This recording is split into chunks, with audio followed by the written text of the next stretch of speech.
Boom, boom, boom, boom, boom, boom, boom, boom, boom. Now tell me what you gonna do, but it ain't nowhere to run. When judgment comes for you, when judgment comes for you, tell me what you gonna do, when it ain't nowhere to hide. When judgment comes for you, 'cause it's gonna come for you. Swinging it for water, easy, see something Charlie. Little boo guy's got him, and I'm gonna miss everybody out of row and flows like eggs. Looked at a wild lag and prayed for dust, and they play too deep for being sad. Little legs I got to be. Tell me your feature deceased, would it please? Marry me by my grand, when you can go follow God bless you, working on a plan to heaven. Backbone Wrestling Network, welcome back to the CrosUp, your weekly look back at the week that was, and it was a hell of a week in professional wrestling. This week I'll be running through the TV results and happenings from Raw on July 7th to SmackDown on July 12th, as well as the Great American Bash PLE, Saturday night's main event, All In, and Evolution. So I usually don't cover Sunday pay-per-views, but I'm recording a day later than I usually do, and I figured I might as well knock it all out while I am at it. So we will start with Raw to start the week. We have Seth Rollins and his group come to the ring. Still don't have a name, so I don't know what to call him. Braun Breaker grabs the mic first, actually, and talks about how Paul Heyman has a vision for him as the top star for WWE for the next 20 years. Breaker has his own vision of WWE, and that is one without Sami Zayn. Breaker says he doesn't like his music, he doesn't like how he looks, he doesn't like anything about him. He doesn't understand why people cheer for someone who looks like he's never been to the gym in his life or has never played any team sports. If Zayn comes out here tonight, Breaker will take him apart. Rollins, and he's losing his mind the whole time he's cutting this promo. So Rollins kind of looks at him and asks if he's good. Like, you good, buddy? But to kind of respond to this, the fans sing Sami Zayn's song. Bronson Reed then takes the mic. So kind of really giving the other two guys an opportunity to speak their mind, when it's usually Rollins kind of spouting off the group's vision and all that kind of stuff. So Reed says that Breaker is a tough act to follow, but so is he. Reed is the one who gave Rollins 6 tsunamis, which is enough to get him Rollins' respect and get him into this group. He's ready to find a way to get rid of CM Punk as well. Paul Heyman says he's not going to try and follow those promos, but he knows that Roman Reigns isn't brave enough to come back and fight them. As for tonight, Seth Rollins is facing Penta, with Heyman insulting Penta in Spanish. Rollins then asked Bronson Reed if he knew that Paul Heyman could speak Spanish. Heyman has no idea what Cero Miedo, the hand signals, mean, but after tonight, Penta won't be able to do them anymore. So we then cut back to a replay of the Judgment Day winning the World Tag Team titles last week. They go to the clubhouse, and Roxanne has set up a tribute to Liv Morgan, though Raquel reminds her that Liv Morgan is not dead, but just hurt and rehabbing. Raquel then wants to retain their titles, so they go off and go wherever they're going to go. And Dom Mysterio is happy with his get well soon Dom cake, which is actually from AJ Styles. And he's kind of like lurking in the background, looking at him, watching him, and then he kind of waves at him. And Dom, of course, holds up the doctor's note, so he can't attack him or whatever. So we then get a match where Kairi Sane defeats Roxanne Perez via pinfall with a backslide after fighting off interference from Raquel. After the match, they beat her down, but Asuka comes in for the save, hitting a bunch of strikes on Roxanne and Raquel, and then Kairi gives Perez the insane elbow to kind of end the segment. So they don't officially say it here, but this is the Kabuki Warriors coming back together and basically adding themselves into the tag team title match that they'll have at Evolution at the end of the week. We then get Sami Zayn. He says he isn't managing all of this well, but he would love to deal with his ribs or Karrion Kross or just revenge on everybody that's coming after him, but he has to think about Braun Breaker tonight. Sami then walks away, and Scarlett comes in and talks to Kathy for a little bit, but she asks if she has anything to say about the situation, and Scarlett just says no and stares creepily into the distance. We then get American Made. They're confused about El Grande Americano being in action tonight, with Brutus saying, but Chad Gable is hurt, earning himself a smack in the head. Ivy is put in the Evolution Battle Royal, and the team leaves the office of Adam Pearce. Asuka and Kyrie, like I said, kind of come in and ask for their spot in the women's tag team title match, and Adam Pearce makes it happen. So they didn't really have to qualify, which bugged some people, but I mean, we don't need to see a bunch of women's tag team qualifying matches. The division, though, I get why it exists, and it is good. It does produce some good matches, like it will Evolution that I'll talk about. It does produce some good matches sometimes, but I mean, altogether, if it didn't exist, I don't think too many people would piss them on about it. So, but then we get Nikki Bella cutting a promo. She didn't expect to get into a fight with Liv Morgan when she came back. Talks about how Liv got hurt, and now she says she wants to enter herself into the Evolution Battle Royal that will happen at Evolution. We then get Sami Zayn. He heads out for his match with Braun Breaker, but Karrion Kross absolutely mauls him from behind, beats his ass. Sammy, despite having his injuries to his ribs and midsection area, kind of exacerbated, says he wants to go for the match. Adam Pearce tries to talk him out of it, but he says he's ready to go. Braun Breaker then obviously defeats him fairly quickly. I think it only goes about 5 minutes, but he hits a super spear on the outside and then another one in the ring and wins the match. We then get New Day in the back. Sorry, they are wearing black, but they are also in the back. They have flowers, and they are mourning the loss of their tag team championships. They want their rematch for the titles, but Adam Pearce isn't sure about all that. And then Becky Lynch comes in and shows her support for the New Day, as they've been kind of portrayed as buddies over the last month. It seems like that. But after that, Becky then comes to the ring. She complains about having to defend her title in a triple threat match.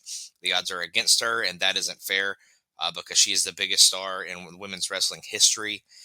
She should be able to pick her opponent like Tiffany Stratton and Io Sky got to do. Maybe she could pick a woman in the front row and beat her in seconds. Bayley then comes out to interrupt, but Lyra Valkyria also comes out before Bayley can even get a word in edgewise. Valkyria says Becky has completed her transformation into a total raving lunatic. She wants her title back, but Bayley blames Valkyria for her loss a few weeks ago. Bayley then rants a bit about it, and Lynch is impressed. Lynch mocks Bayley for finally having a backbone, but Valkyria brings up that Lynch called her after attacking Bayley to take her place at WrestleMania. Valkyria says Bayley finally admits she doesn't care about friendship when it comes to being a champion, which makes Bayley just like Becky. On Sunday, she will regain her title from the two failures that they are. Bayley talks about being there every step of the way for Valkyria, including when she raised Becky Lynch's hand like a bitch. Valkyria swings, but hits Lynch by mistake. They have a little brawl with Bayley getting sent to the outside, only for Valkyria to give both of them the Nightwing, and she mockingly raises Lynch's hand again while holding up the IC title as well. We then get Braun Breaker. He in the back. He's annoyed that Karrion Kross helped him, but he suggests because it suggests that he can't do it himself. Seth Rollins says that's nonsense, but Paul Heyman comes in to say that Zayn is out of action indefinitely.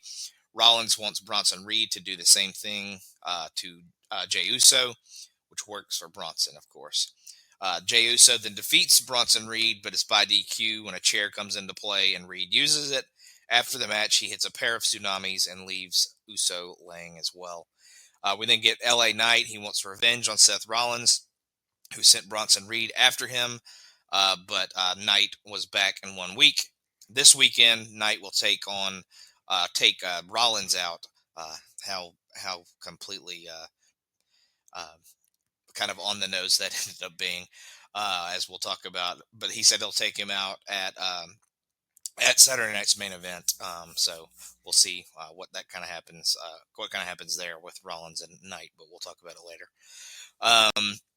We then get video of the rivalry between Io Sky and Rhea Ripley, kind of focusing on the fact that Ripley has never defeated Io Sky.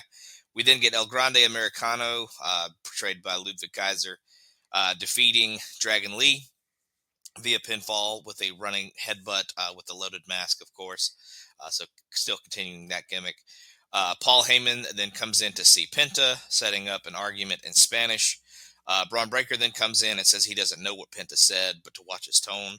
And then Breaker and Heyman say they both hate the hand signals that Penta does. We then get a Stephanie Vaquer promo package.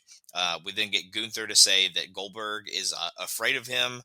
And then Goldberg shows up in a car at the arena to come out and interrupt. Goldberg wants to fight right now and knocks the mic out of Gunther's hand. And then he threatens to hit a spear, but Gunther bails before that can happen. And then we get Seth Rollins defeating Penta via pinfall with a low blow and a stomp. After the match, Rollins tells Heyman to call someone, so Heyman summons Bronson Reed and Braun Breaker. They start to beat him down, but LA Knight comes in to give Rollins the BFT, and that ends the show as Penta and LA Knight are kind of left as the final two in the ring to end Raw. That Rollins-Penta match was really good, so definitely check that out. The El Grande Americano, Ludwig Kaiser, obviously, versus Dragon Lee match was kind of a surprising one as well, but those two guys know how to work. So check out Penta and Seth Rollins for sure, but if you want kind of an off-the-wall one, maybe go check out that El Grande and Dragon Lee match as well. We then go to NXT. We open with Ricky Saints successfully running the Vanity Project Gauntlet. That is Brad Baylor, Ricky Smokes, and Jackson Drake. He last defeats Jackson Drake in the third round with Rochambeau. After the match, Saints says he wants an anything goes, falls count anywhere match with Ethan Page at the Bash for the North American Championship. We then get Zarya and Sol Ruka. They are fired up for their women's tag team title match at Evolution this weekend, but Lainey Reed comes in and says she should be in the Battle Royal, but isn't. She asked what she's done to earn, or they asked what she's done to earn that spot, but doesn't have much of an answer. So kind of a stupid segment to have her kind of included in that at all, to kind of shut her down and then be like, oh, well, I really don't know, actually. But we go to earlier today. We have Blake Monroe. She blew off a training session with Jordan Grace to kind of get them some team chemistry as they have a match at Great American Bash against Fatal Influence. She blew off the training session with Jordan Grace because she wants to have her own glamorous workout. So there's that. Charlie Dempsey then defeats Tavion Heights when Ren Sinclair throws in the towel. I called the Charlie had him in like a Regal Stretch STF kind of move. So he was writhing in pain in that, and Ren threw in the towel. So Tavion does have to stay in the No Quarter Catch crew after this. So we then get Hank and Tank. They are ready for their match tonight against the Calling, while Lexus King messes with stuff in the kind of background of the shot. Javon Evans then comes in for a pep talk, but Jasper Troy runs in and kind of jumps him from behind, continuing that rivalry that kind of started over the last month or so. We then get Mike Santana and Joe Hendry. They defeat High Rise of DuPont and Igwe when Santana hits the spin the block on DuPont. After the match, Trick Williams drops Santana, so Hendry goes after him, and then High Rise comes back in for the beatdown, so they leave the two TNA stars laying on the ground. We then get Dark State. They cut a promo about bragging about being on Impact and taking out a couple people and suggesting that they are coming for the tag team championships. I don't think they really specify, but they want to rule the tag team divisions is basically what they were trying to say. We then get Obafemi and Yoshiki Inamura. Inamura has Briggs with him. They do a little face-to-face chat before their match at Great American Bash. Inamura says Femi is his greatest challenge, but he is ready for it. He has the support of his friends and family, and now he just wants to make them proud. Femi says it's good that Inamura has support because maybe those people will be able to pick up the pieces after he's done with them. No one is taking the title from him, but Briggs says Inamura beat Jasper Troy a lot more easily than Femi did. Inamura may be a man of honor, but Briggs isn't, so he will do anything and everything to make sure Inamura becomes champion.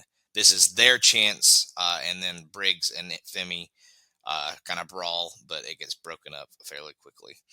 We then get Jordan Grace. She shows up at Blake Monroe's makeover and rips the sleeves off of the kind of bathrobe that she's given to relax in. They get their nails done, a massage, a whole makeup session, and stuff like that.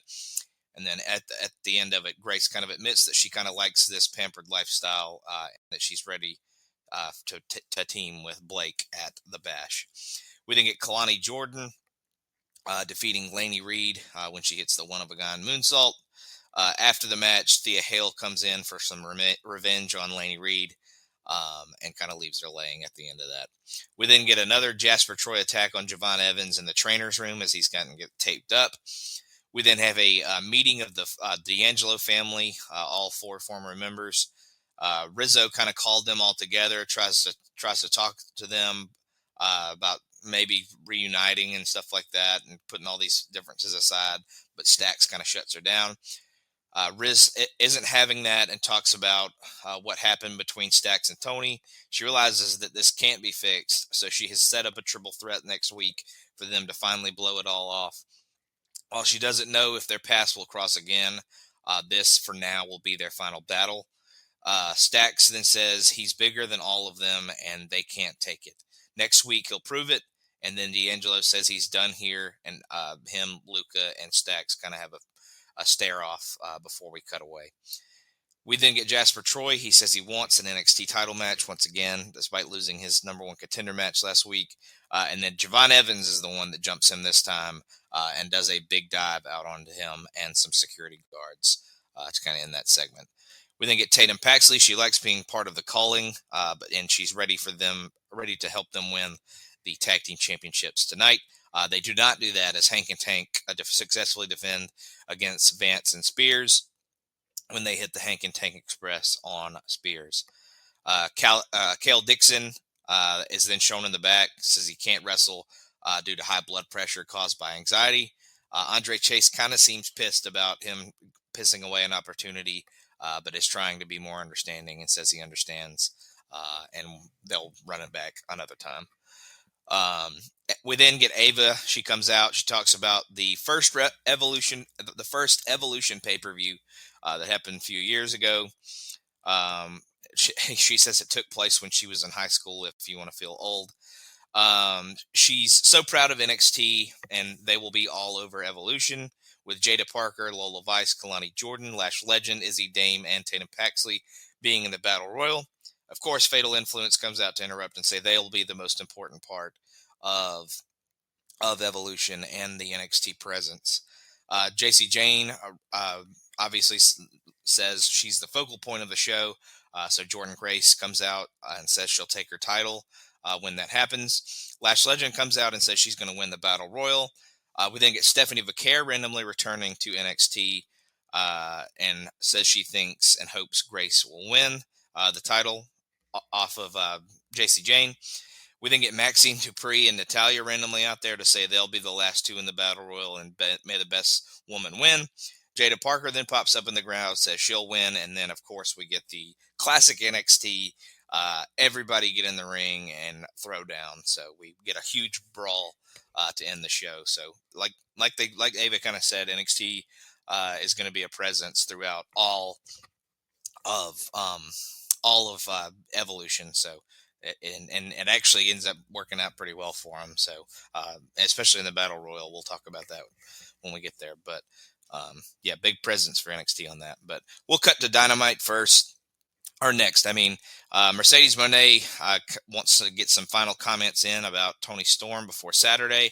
Moné wants to keep things civil, but sounds rather condescending when she says it at the same time. Toni Storm pops up on the screen, but Moné wants her face-to-face. Toni Storm then comes to the ring with some champagne. So Moné suggests a toast. That doesn't work, though, as Storm doesn't think much of Monet's flattery, as it is as genuine as a spray tan in a rainstorm. She thinks Moné is talking down to her like an underdog, which makes her a two-faced fraud. Moné doesn't like that and says the more hatred the fans give her, the more motivated she becomes. Monet calls herself the Alpha, the Omega, and everything in between. Storm says none of that matters because legacies mean nothing.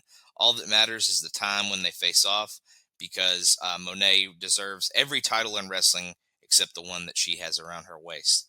They didn't do make a toast, but before Storm can drink it, she tells Monet to eat shit, bitch, and then they brawl a little bit before Monet is sent running, and Monet had like a cowboy hat on during the segment, and Storm steals that before Monet kind of scurries away, so she ends up with the cowboy hat. We then get Moxley. He talks about Hangman Page beating him in a Texas death match, but that was a long time ago.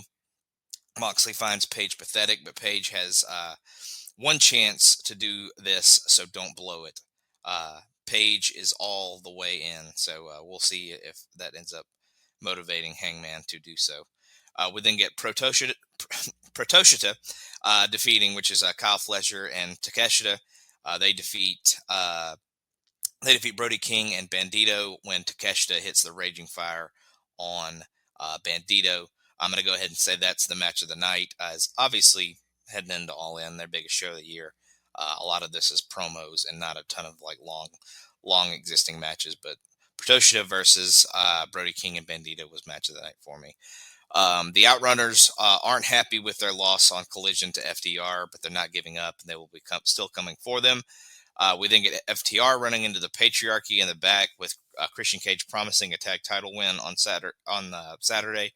Stokely Hathaway doesn't like that FTR isn't in the match, but doesn't think much of the Patriarchy either. We then get Ricochet defeating Blake Christian via pinfall following a Spirit Gun and the Vertigo Driver. And then after the match, the Gates of Agony, who seem to be Ricochet's new group, part of Ricochet's new group, they end up beating the crap out of Blake Christian after the match as well. We then get MJF with the Hurt Syndicate. He is ready to give Mark Briscoe a message, but they also walk into their locker room and find that Jet Speed has stolen their title belts, which prompts MVP to say, someone is about to die. We then get video on Kenny Omega versus Kazuchika Okada, looking at how we got here, and there's a song kind of playing in the background that says, "This is the end." I'm pretty sure Okada threatens murder on Kenny Omega during this video package, so maybe went a little too hard on that one, Okada, but whatever floats your boat, I guess. Mark Briscoe then heads out. He sees a fan with a sign that says MJF has a tiny pickle, so he grabs that and kind of shows it to the camera. But he comes out to have a chat with MJF as they're the first two in the Casino Gauntlet. Briscoe mentions the tiny pickle thing, of course, which MJF calls one of the stupidest things he's ever seen. MJF tells Briscoe to not throw rocks at someone with a machine gun and wants him to take a walkie-walk back to his meth lab in Delaware. Briscoe says we're on the way to All In, so that's an ass whipping day. But tonight it's all about talking. He's proud to be a redneck and someone who has worked hard to put every dollar into his pocket. Briscoe is a very rich man in a lot of ways, but MJF is morally bankrupt and has no soul. He knows that MJF is going to talk some garbage about Jay Briscoe, so go ahead. MJF actually praises Jay instead, but he also pities Jay. While Jay is up in heaven, he has to watch what Mark has become. After being part of one of the greatest tag teams of all time, Mark Briscoe has become a joke.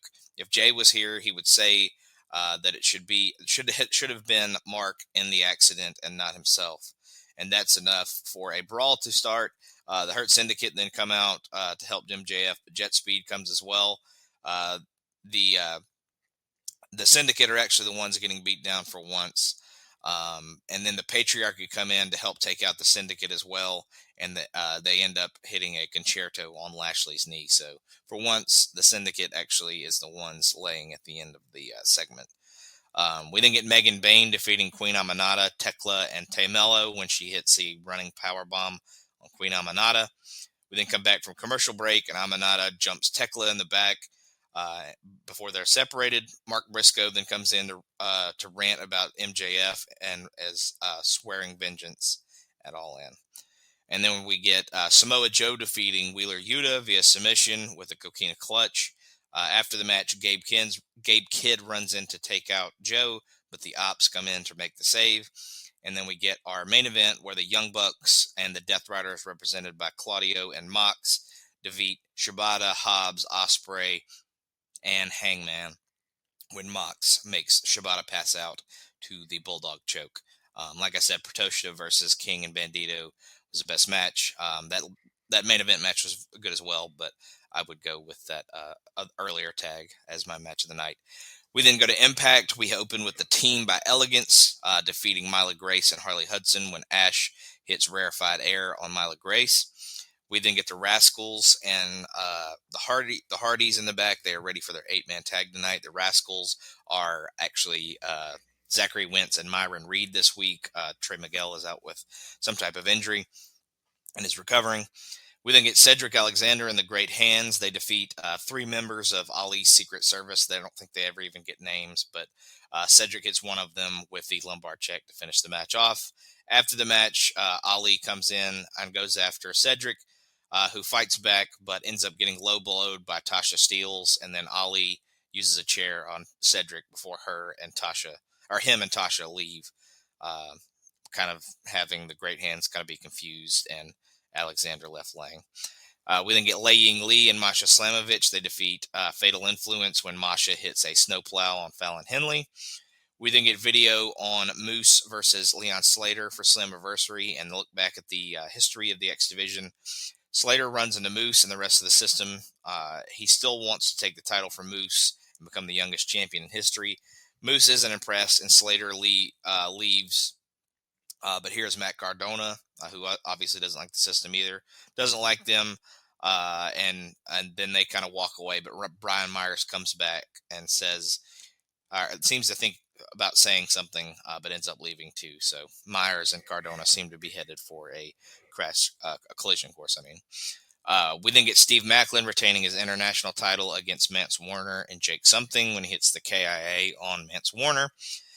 We then get Tasha Steelz. She yells at the rest of Order 4 of their lack of championships. Steelz blames Ali for the loss.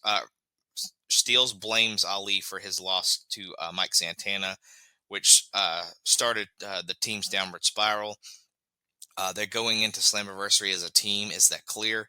Ali says Steelz lied to them, but she said she had to. The system then come in and yell at them, and a match seems to be made between the two groups. We then get a video for the 4th Rope Champion, Real One, which is the old Enzo Amore, obviously. He implies he'll be going through the Forbidden Door at Slammiversary because it is in his neck of the woods. So we'll see if old Enzo shows up for the show. So really random to see him, but that old Forbidden Door maybe it open, and we might see Real One showed up. So we then get a video on Mike Santana, who talks about his father passing away years ago, and that made him a tougher man, and he's using it as motivation to move forward to become world champion. We then get Indy Hartwell defeating Victoria Crawford via pinfall following a big boot. After the match, Tessa Blanchard, who had been on commentary, yells at Hartwell about being a horrible friend. Everything Hartwell has is because of Tessa, and Hartwell just kind of backs off, calling her a liar as she kind of goes to the back. The Northern Armory then yells at Santino Marella about Cody Deaner being the hometown man. Eric Young even admits that he was Super Eric back in the day, and Marella is confused by both statements because he doesn't think Cody Deaner is the hometown man either. We then get a sit-down interview with Joe Hendry. He says he doesn't like Trick Williams holding the TNA World title hostage. Mike Santana has the fans believing in him as well, but Hendry thinks they believe in him himself too. Hendry then says he respects Santana, but it's Hendry's time to lead TNA, and it's not quite Santana's time at this point. We then get First Class and the Nemeths defeating the Hardys and the Rascals when AJ Francis hits a chokeslam on Matt Hardy. After the match, Trick comes in and gets in the middle of the brawl that's happening. Santana and Hendry then run in to make the save, and Hendry, of course, accidentally hits Santana, and they have to be held apart to end the show. And that match was absolutely the best match of the show. Not a ton of great wrestling going on this one. Nothing really got a ton of time either, so that's another reason. But the second women's tag match was pretty good with Fatal Influence and Masha and Lei Ying Lee. But not a ton of stuff was given a bunch of time on this one. So would have liked to have seen maybe the international title men's match get a spot on the pay-per-view, but we'll see what ends up happening with that. We then open with, then we go to Collision. We open with the Paragon defeating the Don Callis family, represented by Fletcher, Kyle Fletcher, Rocky Romero, and Trip Beretta, when Adam Cole hits the boom on Rocky Romero. After the match, Cole and Fletcher have a big stare down as they're supposed to face each other at All In, with Don Callis saying, "Don't take the bait." So Fletcher ends up backing down. This may actually end up being Adam Cole's last match in his entire career, because during this he took I called it a buckle bomb to the hardest part of the ring, but he took a power bomb to the edge of the apron, and he took it back of the head first from Kyle Fletcher during this match, and he had to miss All In, which I'll talk about later, obviously, but I'll just talk about it later, but he got really hurt in this match, so we'll talk about it when we get to All In. We get some footage from Dynamite with this that ended up being a promo from Jon Moxley and Gabe Kidd. They don't think too much about the talent around AEW. I think they're all soft, and Gabe Kidd says he wants to face his mentor, Katsuyori Shibata, tonight, and that is a match that is going to happen. We then get a new segment that's called Technique by Taz, where he's going to kind of look at the mechanics and stuff of certain submissions, and he looks at Mystico's La Mystica armbar submission, kind of tells you what the pressure points and all that kind of stuff are in the move and all that good stuff. So we then go to a promo by Scorpio Sky. He returned last week. He's in a new crew with Christopher Daniels, Top Flight, and Layla Gray, and they are apparently going to be called Skyflight going forward. So we'll see what happens with that group going forward. We then go to Mystico. He defeats the Beast Mortos via submission with La Mystica. After the match, MJF pops in with the mask he stole from Mystico, saying he's going to beat Martin Briscoe in 3 seconds, so he won't even have an opportunity to be in the Casino Gauntlet. Then he'll keep collecting Mystico's mask until he sees his face. Mark Briscoe says he's coming to win the Casino Gauntlet, which is business. The stuff with MJF is personal, though, and he's getting madder and madder after Dynamite, and he has to beat MJF. We then go back to another video after Dynamite. Hangman Page wanted to talk about what happened, but not with Renee Paquette. Instead, he wants to he ends up going to Swerve Strickland's dressing room, kind of lets himself in. Will Ospreay is there, but kind of gives them the opportunity to talk alone. He asks Prince Nana to leave as well. Paige isn't here to ask for help, but rather sits down and throws a chain on the floor. Swerve is willing to listen, and Paige says he had nothing to do with the Young Bucks at Dynasty. What Swerve did to Paige's family, though, can never be forgiven. He thinks Swerve deserved what was done to him, and that's why Paige regrets it. Paige then wants to know if Swerve regrets what Swerve did to him. After everything that has happened, yes, he does regret it. Paige stands up and says his family will be at All In, with Swerve saying he'll stay clear and hopes they have a good time. Paige then says he believes him and goes to leave, but Swerve stops him before he leaves. Swerve says he wanted his family to live in that house that Paige burned down, but maybe it was time to let go of the past because it had been his childhood home. He wanted his kids and his grandkids eventually to live in that house, but Swerve is admitting that maybe the past is gone. Hangman then walks away, and Swerve kind of looks at the chain menacingly, so we'll see if that has anything to do with anything in the future. Moxley and Marina Shafir then come out to ask what the hell that was all about. They say, Moxley kind of shits on him for a little bit. And then Shafir grabs the mic and terribly says, Paige is no cowboy, but rather a pussy. And says it a couple of times. And one time it gets blurred out or censored out. And then the second time she gets about 3/4 of the word out. And then they randomly throw the censor in there. But Moxley isn't going to make any apologies after he beats Hangman on Saturday because he doesn't think he has the guts to do what needs to be done. We then get the Outrunners and Jet Speed defeating the FTR and the Patriarchy when Kevin Knight hits the UFO splash on Dax Harwood. I thought that was kind of an upset that Harwood was the one that got pinned, but more power to him. Big Boom AJ from the Costco guys shows up, and he wants a match with the Don Callis family. Big Justice and the Rizzler come in to meet Hologram and Tomohiro Ishii. The Don Callis family then come in and issue a challenge. Kyle O'Reilly comes in and says he'll even the score and team up with his old conglomeration buddies. So that ends up happening on the 0 hour. I won't end up covering that, but and then FTR actually wants revenge on the Outrunners and issues a 0 hour challenge as well. So those are a couple things that happen on the 0 hour, but like I said, I won't be covering that later. Gabe Kidd then defeats Shibata via pinfall following a low blow and a pile driver. And then our main event, Willow, Thunder Rosa, Queen Aminata, and Mina Shirakawa defeat Megan Bayne, Tekla, Athena, and Julia Hart when Willow hits the Babe with a powerbomb on Julia. After the match, the brawl is on with Tay Mello and Anna Jay coming in to join to end the show because obviously to kind of hype the women's casino gauntlet that will happen at All In. But the FTR Patriarchy versus the Outrunners and Jet Speed match was the best match on that show for me. Gabe Kidd and Shibata was good as well, but kind of didn't get given a ton of time. So that tag match got some time and was really balls to the wall for when it was happening. So we then go to SmackDown. We get LA Knight to start the show out. It says predictions and spoilers are common themes in wrestling, including coming out of Paul Heyman's mouth. Heyman seems to control some power, like Seth Rollins, who needed some backup.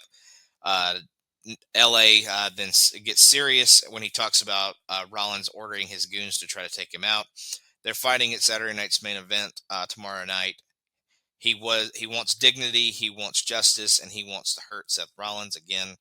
Crazy that what ends up happening, kind of with him saying that more than one time in a week.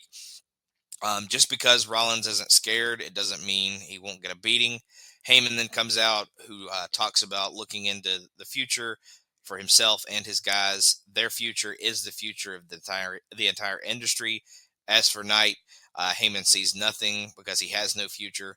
Solo Sikoa and his group come out randomly, which Paul Heyman is as confused as I am about it. Solo talks about how nothing has really changed for Heyman, who needs to get out of here before he goes through another table. Heyman has enough and says he'll leave, obviously. Solo Sikoa then mocks LA Knight before saying he's gotten rid of Jacob Fatu. Knight is offered the same chance but won't leave, with the MFTs surrounding the ring. So apparently the new group, no longer called the Bloodline, but the Tongans and Solo's little group is called My Family Tree. So the MFTs is what they're going to be called going forward. But Jimmy Uso comes in and throws LA Knight a chair. And obviously the MFTs end up running away with Uso and Knight standing back to back with chairs. And then all this makes a match later between JC Mateo, Solo Sikoa, and then LA Knight and Jimmy Uso will team on the other side. We then get Alexa Bliss. She comes up to Charlotte in the back, and they seem to be on the same page. Bliss doesn't think Charlotte would be a great cheerleader, though Charlotte says she cheers for herself all the time.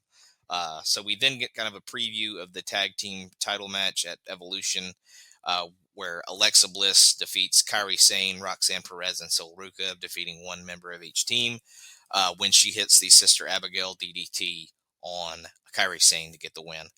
We then get the Wyatt Six, represented by Dexter Loomis and Joe Gacy. They defeat the Street Profits when they hit a sit-out powerbomb and neckbreaker combo on Montez Ford, and they become the new WWE Tag Team Champions.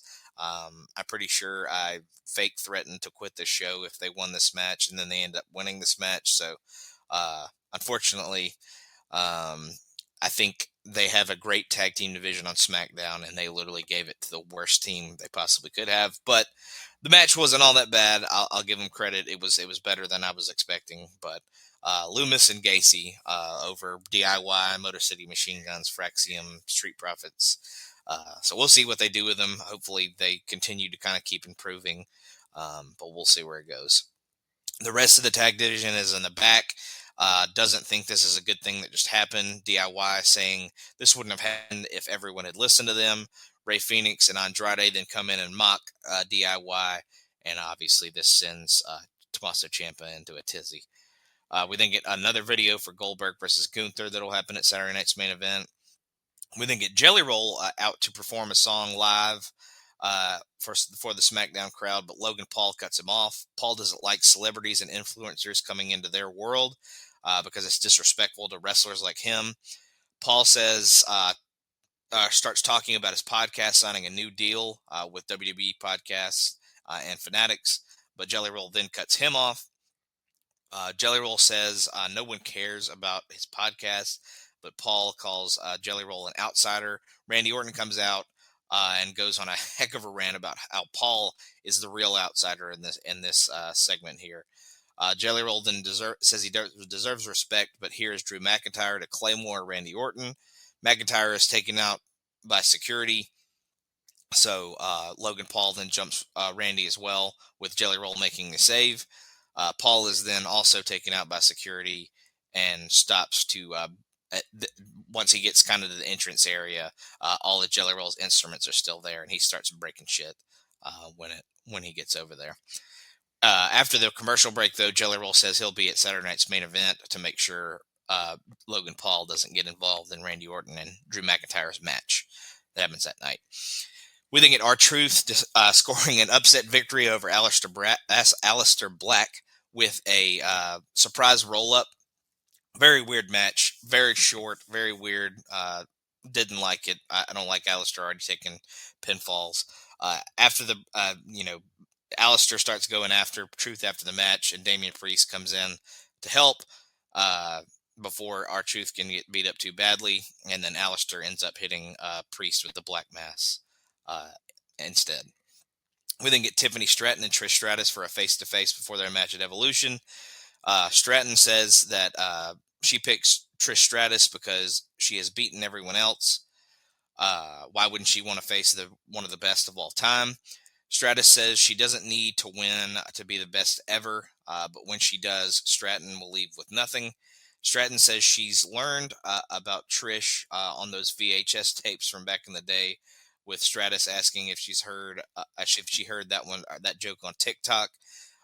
Stratus praises her, but says she'll be winning the title.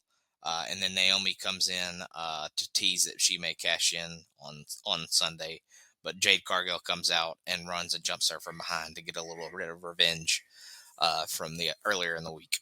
And then we get our main event where Jimmy Uso and LA Knight defeat Solo Sikoa and JC Mateo, when Uso rolls up Solo after a lot of distraction from Solo's MFT group.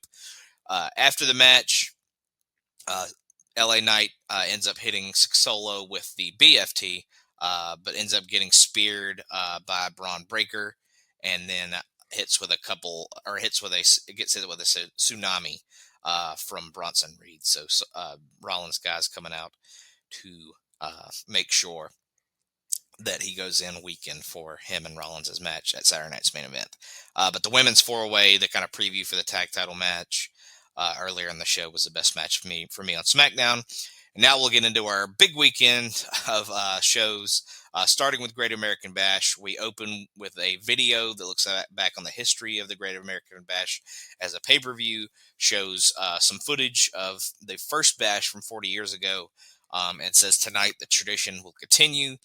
We get Javon Evans defeating Jasper Troy via pinfall after reversing the Bossman Slam into a roll-up. We then get Jada Parker saying she's ready for the Battle Royal at Evolution. We'll kind of get some of those promos throughout the night. We then get a promo from Stax saying he's ready to end the D'Angelo family for good. He then kind of does a thing where he makes fun of the lists that some people have made, of people they want to face go into other promotions. So when he's done with the D'Angelo family, he wants to face all kind of people.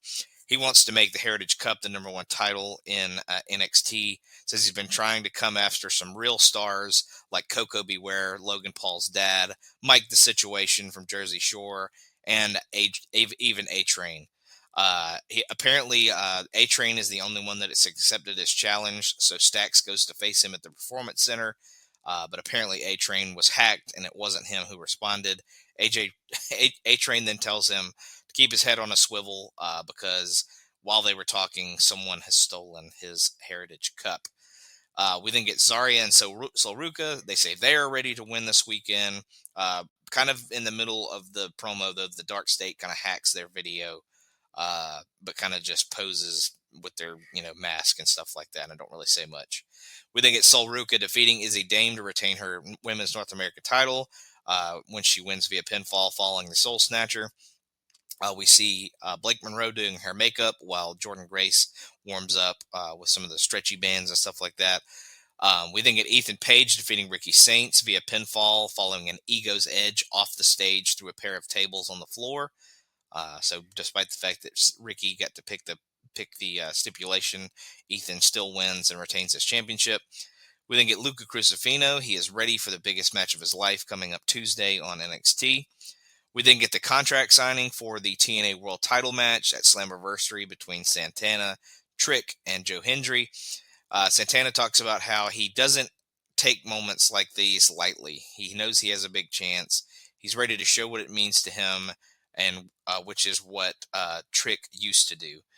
Now though, Trick is all sizzle but no steak. Santana respects Hendry, but he's ready to throw hands with him to get his title, his chance to be champion. Santana signs the contract, allowing Hendry to talk. He talks about how he wants to bring TNA to new heights as only he can. Hendry says Trick will be behind enemy lines next week, and Hendry is taking his title back. Hendry then signs. Trick says he wants some respect put on his name. Trick then says this isn't about making people believe or making promises to family members. Santana obviously promised his daughter he could do that, or that he would become champion one day. Santana seems pretty pissed when he says this. Trick then says he's ready to keep the title and signs as well, but Hendry cuts him off from leaving. Hendry and Santana then agree they both don't like Trick, so they put him through the contract signing table, and then Dark State come out and lay out Hendry and Santana to end the segment. So Dark State getting their spot in to kind of remind everybody that they're still a presence around here.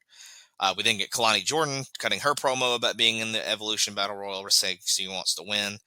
We then get Tony D'Angelo recapping the history of his family and where they've been and where they've gone throughout the years.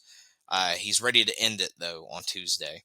Stax is going to come in a bit light, though, because Tony D'Angelo has his Heritage Cup, and he throws it to the fish, or throws it to swim with the fishes in the body of water below. So he throws it off the bridge. So I don't know if this is the Heritage Cup being written out, if they're going to make a new one, or if they're going to make a belt, or I don't know. But seemingly he threw it to sleep with the fishes and maybe never come back. So we'll see. We then get Obafemi retaining his NXT championship against Yoshiki Inamura, following Inamura and Briggs kind of accidentally running into each other, and Oba catching him with the fall from grace powerbomb. We then get Lash Legends promo about winning the Evolution Battle Royal. We then get Trick coming into Ava's office. He isn't happy about what happened with Dark State. Ava then wants to know why he left when they showed up. Trick has no idea what happened because he was put through a table. Ava then puts him in a 6-man tag with his opponents at Slammiversary against Dark State, and then this prompts Trick to say, "Oh hell nah," in great Booker T fashion. We then get Inamura in the back. He comes to apologize to Obafemi for what happened with Briggs out there. Femi says it's okay and says Inamura deserves a rematch, but Briggs storms in and yells at Oba. They end up shoving each other, and Briggs basically challenges Femi for a match on Tuesday. We then get our main event where Blake Monroe and Jordan Grace defeat Fatal Influence when Blake hits a double-arm DDT on JC Jane for the win. So that wraps up Great American Bash. Obafemi and Inamura was my favorite match, best match on the show. A solid show, nonetheless, but obviously when you could kind of put one of these NXT shows on the weekends with all these other big important shows, it kind of ends up kind of fading to the background, unfortunately, which is kind of what happens to it on WrestleMania weekends in recent years. So I kind of wish they would give it its own night and in situations like that, and even like this where we have a AEW show on at the same time and Saturday night's main event to look forward to at the end of the night. But we open with Saturday night's main event with Randy Orton defeating Drew McIntyre via pinfall following an RKO after some distraction from Jelly Roll and Logan Paul. After the match, Logan Paul decks Orton with a big right hand, which is enough to get Jelly Roll in the ring and throw Paul into the corner of the ring. McIntyre then claymores Jelly Roll, and the GMs come out to yell at him for attacking their special guest. After the commercial break, though, the GMs continue to yell at McIntyre and Paul and want them to make what just happened make sense. We then get shown various women throughout the crowd that are going to be on the Evolution pay-per-view tomorrow night, including Jade, who is jumped by Naomi. They brawl all around the arena with Cargill throwing her over the announce table. Nick Aldis then comes out to say that he thought this would happen, so a special referee will be made for their match tomorrow night, and that is Bianca Belair, which gets a big pop from the crowd. We then get Solo Sikoa. He defeats Jimmy Uso via pinfall with a roll-up after a little help from the Tongans, mostly Tala Tonga. After the match, they continue a beatdown, and of course, Jacob Fatu runs in to make the save. Fatu and Tala have a big stare down with Tala getting in a big boot, only to be low bridged to the floor. Fatu then hits a dive out onto them and ends up kind of doing his little dance and celebrating before they go to commercial again. Randy Orton then comes in and apologizes to Jelly Roll for what happened and says but Jelly Roll says he's a grown man. Orton thinks that they can handle Logan Paul and Drew McIntyre, though, at SummerSlam. So a tag team match is made. Randy Orton and Jelly Roll versus Logan Paul and Drew McIntyre. You can hate it all you want, but it gets eyes on the product. Jelly Roll is a huge star, whether you want to admit it or not. So, and they have 2 nights to cover. So, I mean, if you want to put a celebrity match in there, and if it works out, it works out. It's great. We'll see if he brings it like the recent celebrities haven't. I mean, if you want to complain about celebrities being in these wrestling matches, like look at the last however many, over the last 4 or 5 years. I mean, they've all pretty much worked out. So there's no really room to complain about it. I mean, I think it's worked out really well over the last few years because I think they've finally gotten some celebrities that really take it seriously and want to succeed and want to make the product better, not just self-aggrandizing themselves. So, but then we get our next match where LA Knight defeats Seth Rollins via pinfall following the BFT. Don't know if that was the original planned finish because at one point in the match, Rollins does a springboard moonsault, kind of lands awkwardly on his knee, or like kind of awkwardly lands, and his knee kind of buckles on him. Maybe re-aggravating an injury that he's had in the past. They haven't officially said, even till today, what the deal is. I've heard that it's not good, whatever it is. I've also heard maybe that it's a different injury and this was just a cover up, whatever that is. Maybe it's his back again or his neck or something like that. But we'll see. But he kind of comes up lame. The referee kind of checks on him for a minute. He hops up, kind of hobbles into the BFT and LA Knight wins. So I don't know if LA Knight was supposed to win either way, if he won because of the injury or what happened. So I guess we'll see when we officially hear what happens with Rollins, what they'll do with the briefcase, or it could all be a diversion. I kind of hope they don't do that just to create a diversion or whatever, but I wouldn't put it past him at the same time. But hopefully he's okay. Hopefully, I think he had something like this happen a few years ago with maybe a year or so ago with he had a match with Jinder Mahal and kind of landed on a similar move and kind of tweaked his knee, but it ended up being a minor injury, but nothing all too serious. But we'll go to our main event where Gunther defeats Goldberg via technical submission when he locks in the sleeper and Goldberg passes out. We actually go to commercial break after the match and then come back. Goldberg and his buddies and his family are in the ring. Goldberg obviously apologizes for losing in Atlanta, which he hasn't done all that often in his career, and thanks everyone for helping him along the way. We don't get to hear the full speech, but I think we got the important parts out there, but we kind of cut out before he can finish. But I think it's out on Twitter, other places. You can hear the rest of his speech, but that's all we really get to hear on the broadcast. But I thought Gunther versus Goldberg was the best match. It completely blew away expectations.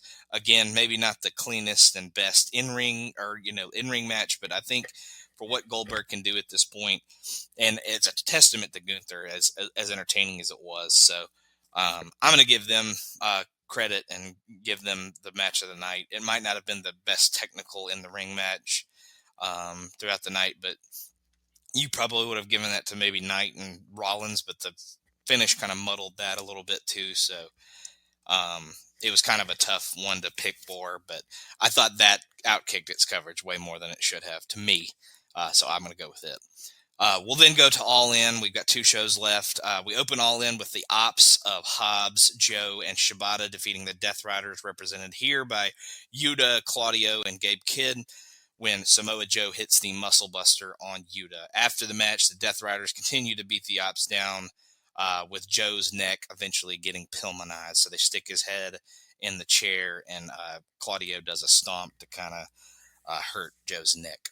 We then get MJF winning the men's casino gauntlet when he takes advantage of Mark Briscoe hitting the J Driller on Roderick Strong and gets the pin. The other guys in the match were Ricochet, Bandito, Konosuke Takeshita, Mystico, Josh Alexander, Anthony Bowens, Brody King, a returning Juice Robinson, who looked absolutely terrible because he shaved his beard and he looks weird, Kota Ibushi, the Beast Mortos, and Max Caster. We then get Stokely Hathaway. He reveals that FTR will be on commentary for the tag team title match later. We then get Adam Cole coming out for what was supposed to be his scheduled TNT title match, but he apologizes because he is not medically cleared. He doesn't want to say this is a retirement speech because his head isn't clear enough for that right now. But he obviously has he has tears in his eyes because he's sad that he's not going to be able to compete in this great event that's happening. Cole then thanks the fans for their support for being here for AEW no matter what. The rest of his Paragon buddies, Kyle O'Reilly and Roderick Strong, come out, and they do a group hug, and then Cole and them eventually get to the top of the stage, and they do the Adam Cole Bebe pose. Possibly, I'm sure he'll appear on other stuff, but maybe for the last time as an active competitor, because I know back when he was dating Britt Baker, they were on one of those reality show that AEW had, and he was thinking about maybe retiring due to concussions previously. So I would say with how bad the one looked, or the bump that he took on Collision, I think, if he was having issues and may had to have retired previously, it doesn't look good for him. So hopefully not. He's one of my favorites over the last decade or so. So hopefully he comes back and is good to go. But we have the TNT title match. It's a 4-way where Dustin Rhodes actually defeats Sammy Guevara, Kyle Fletcher, and Daniel Garcia when he reverses Garcia's Dragon Tamer into a small package.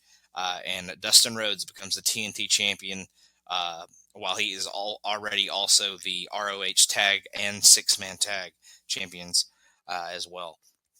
After the match, some of Dustin's family and the Von Erichs come in and celebrate his big win, as well as his tag team partner, Sammy Guevara, who they had a little bit of tension throughout the match, but he ends up hugging him at the end. So I'm assuming we may see them kind of go at it in the future, based on kind of how that ended up playing out. We then get Swerve Strickland and Will Ospreay defeating the Young Bucks when they hit the Hidden Blade and House Call simultaneously on Matt Jackson. This takes away the Young Bucks EVP titles, so they will not be able to run the show and kind of call the shots going forward. We then get the Women's Casino Gauntlet where Athena wins the match when she hits the O-Face on Mina Shirakawa for the win. The other participants in the match were Chris Statlander, Megan Bain, Willow Nightingale, Tay Mello, Tekla, Julia Hart, Queen Aminata, Thunder Rosa, Shuri, who is from Japan. She was kind of the surprise entrant. And then Alex Windsor, who recently came back on TV. So pretty good field there. And I honestly think the Women's Casino Gauntlet was better than the men's because it was kind of, MJF was winning the Men's Casino Gauntlet either way. But and the men's match was a little too long in the tooth, I would say. But I thought the women's was a little bit better. But we go to the tag team title match where the Hurt Syndicate retain their championships. They defeat the Patriarchy and Jet Speed when Lashley hits the spear on Christian to win the match. After the match, FTR gets into the ring to go after Christian, but the rest of the Patriarchy go in to break it up. But then Nick Wayne turns on Christian, lays him out with an unprettier, which kind of stuns FTR.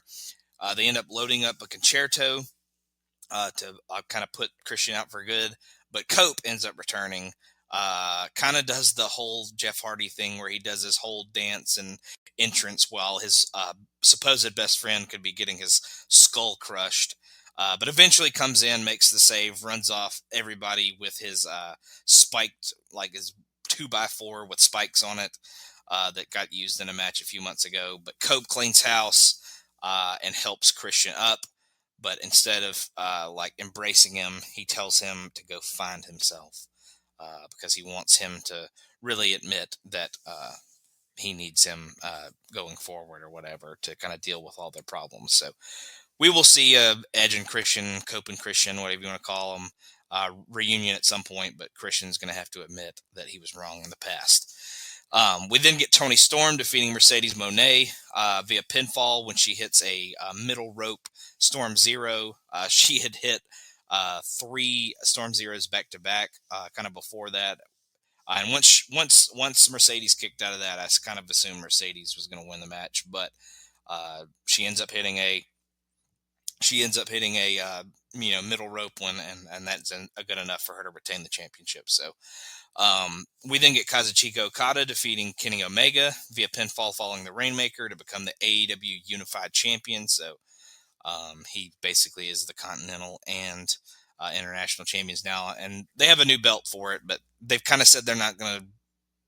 I don't really know how that's going to work out because they said they're not going to have a combined history or anything like that, and this isn't a new belt, but they still both kind of exist, but not really. So we'll see how it kind of works out in the future. But he's the unified champion as of right now. And then we get our main event where Hangman Page finally defeats Jon Moxley in a Texas death match when Hangman Page got him to tap after he hung him over the top rope around his neck with a chain. And this makes him the new AEW World Champion. After the match, the title's been in a briefcase since Moxley won the title because nobody's been good enough to take it from him and see it since then. But Page has a ton of trouble getting it open. I know he's worn out, bleeding, and all that stuff. So I know he's kind of whacked out of his mind, but he has a ton of trouble getting the briefcase open. He eventually gets it out, pulls the title out to a huge pop, and gets a big celebration. He can barely stand at the end of the show, like I said, but the crowd really embraces him. And a cool little touch is the side plates on the belt still had Bryan Danielson's little plates on them. So I thought that was a pretty cool touch that they hadn't even changed that it went straight into the briefcase. So Hangman and Mox, best match of the week, best match of the weekend. I'll go ahead and spoil that, but just really, really good match. Totally brutal. Moxley got stabbed with a fork, like 2 minutes in, so he was bleeding profusely immediately, which isn't shocking for him, but just a absolute batshit match that was incredible. But the only match that's probably as going to touch it is a match I'm going to touch on in a minute. But we'll go to Evolution to close up the week. We have Joe Tessitore bringing out Stephanie McMahon as his co-host for the night because of her huge impact that she had on women's wrestling, of course, the creator of women's wrestling, as some people call her. Stephanie McMahon talks about how far the women have come in her time in the business, and how proud she is of each and every one that's been in the past and present. She says women are regularly main eventing pay-per-views, and now they get to do a whole show and main event once again. But we open with our Intercontinental Women's title match where Becky Lynch defeats Lyra Valkyria and Bayley when Becky is able to catch Bayley in a really creative and I thought pretty cool roll-up finish after Bayley had hit the rose plant on Lyra and pretty much had her dead to rights. But Becky kind of sneaks in, does a backslide, but kind of creatively gets to it and retains her championship. JC Jane then retains her championship as well, the NXT Women's Championship, when she defeats Jordynne Grace via pinfall after Blake Monroe kind of turns on her, hits her in the back with the title, and then Jane hits her rolling encore rolling elbow for the win. We then get Judgment Day retaining their tag team championships against the Kabuki Warriors, Charlotte Flair and Alexa Bliss, and Sol Ruka and Zarya when Raquel hits the Tejana Bomb on Sol. We then get Tiffany Stratton defeating Trish Stratus via pinfall following the PME. After the match, Stratton kind of hurriedly leaves the ring, so Stratus can kind of get a standing ovation. Kind of made it seem like it was going to be her last match, but obviously, with these kind of Evolution shows and the Women's Royal Rumbles and all that kind of stuff, it's hard to tell. But it seemed like she was saying goodbye and did all of her poses kind of one more time. She didn't get on the mic or anything, but if that's it, pretty good match to go out on. So I would say a pretty solid match for her to maybe call it quits. But with Rumbles and stuff like that, you just never know anymore. But Jade Cargill then defeats Naomi in a no-holds-barred match when she hits Jaded from the middle rope through a table. We then get the Evolution Battle Royal where Stephanie Vaquer wins to get a title shot at Clash in Paris by last eliminating Lash Legend. So Lash Legend gets a big push here in this Battle Royal. Her and Vaquer end up eliminating Nia Jax together, and then it comes down to the two of them. But the other participants in the match were Nikki Bella, Chelsea Green, Piper Niven, Alba Fire, Natalia, Ivy Nile, Nia Jax, Kalani Jordan, Jada Parker, Lola Vice, Izzy Dame, Tatum Paxley, Zelina Vega, Julia, Candice LeRae, or Candice Michelle if you're Michael Cole, B-Fab, and Michin. I thought this was a really well-done Battle Royal. Kind of came down to, I think Vaquer was a favorite kind of coming in, but having Legend be there at the end was really cool. Gave her some big shine. So hopefully she gets a big push on NXT because I think she's worked really hard, kind of deserves it down there. So maybe she ends up being the one that maybe takes the belt off of JC before they've kind of crowned Blake. But we'll see what happens with that. But hopefully she gets a big push out of this. But then we go to our main event where Io Sky, it was Io Sky versus Rhea Ripley. Eventually turns into Io Sky versus Rhea Ripley versus Naomi because Naomi cashes in her Money in the Bank contract, hits the split-legged moonsault on Io Sky, and becomes the new Women's World Champion. So out of nowhere, Naomi's been talking about cashing in on Tiffany this whole time, ends up cashing in here on Io, and becomes the new Women's World Champion. Before that happened, and the cash-in doesn't at all ruin it for me, but before that happened, Io and Rhea were having one of the best women's matches in a long time. I thought it was really, really well done. That it kind of added on to their Mania triple threat with Bianca, I would say. They really went all out, beat the crap out of each other. Just some really good stuff. Said the cash-in doesn't at all ruin it for me at all. If anything, it adds to it for me, because I thought it was a really cool moment for Naomi. But like I said, Hangman and Mox would be my match of the weekend, whatever you want to call it. But this is a close second, which is something because I didn't think anything would touch Hangman and Mox. So really good weekend of wrestling. All In was great. Great American Bash was a really good show as well. And Evolution, for the second time in a row, I'd say they've done it twice, 2 for 2. I get the opinion of that they shouldn't do it every year because it won't feel as special, but I do think that they should make it regular-ish, maybe every other year, maybe every 3 years or something like that. It should definitely be something that happens more often than it doesn't, I should say, because they've really done it well. I really think I think a lot of people have said this, but I really think the women's roster takes it kind of personally, as like, hey, this is our night. We're going to make the best out of this fucking show, and we're going to do anything and everything we can do to make it great. And they did that in spades, I would say. The opener was good. The Battle Royal was one of the best Battle Royals, which is saying something because Battle Royals are usually pretty boring, but I thought it was really well done. The tag match was great. I thought the NXT women's match was good. Tiffany and Trish and JC and Jordan were probably the weakest matches, but I still thought those were really good. So, and like I said, Io and Rhea were having an all-timer before Naomi came out, and even that, like I said, for me, didn't particularly ruin it or anything like that. So, really awesome week, really awesome week of wrestling. Thanks for sticking with me this whole time. Covered a ton of stuff, so. We'll be back next week. We will have, I don't know what night Slammiversary is, but Slammiversary will probably be on next week's episode, so unless it's on Sunday, which, like I said, I'm not exactly sure what day it's on. But thank you for joining me. Thank you for sticking with me, and we will see you next time. You can't see me, my time is now. It's the franchise where I'm shining now. You can't see me, my time is now. In case you forgot or fell off, I'm still hot, knock your shell off. My money stacked fat, plus I can't turn the swell off. The franchise doing big business, I live this, it's automatic, I win this. So you hear those horns, you finish, a soldier. And I stay under you fighting, plus I'm storming on you chumps like I'm thunder and lightning. Ain't no way you breaking me, kid, I'm harder than nails. Plus I keep it on lock like I'm part of the jail. I'm slaughtering stale competition. I got the whole block wishing they could run with my division, but they gone fishing with no bait. Kid, your boy hold weight. I got my soul straight. I brush your mouth like Colgate.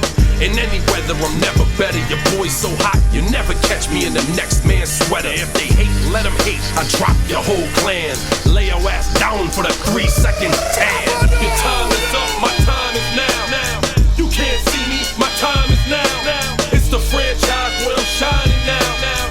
You can't see me, my time is now. It's gon' be what it's gon' be. 5 pounds of courage, buddy base, 10 pants with a gold tee. It's a war dance, a victory step. A raw stance is a gift, and you insist it's my rep. John Cena trademark, y'all are so-so. And talk about the bread you make, but don't know the recipe for dough. Aiming guns in all your photos, that's a no-no. When this pop, your lip lock, your big talks a blatant no-so. See what happens when the ice age melt. It seems monetary status is not what matters, but it helps. I'm rocking Timepiece by Benny, if any. The same reason y'all could love me is the same reason y'all condemn me. A man's measured by the way that he thinks, not clothing lines, ice links, leather and minks. I spent 20 plus years seeking knowledge of self. So for now, Mark Fredker's living life for wealth. Your time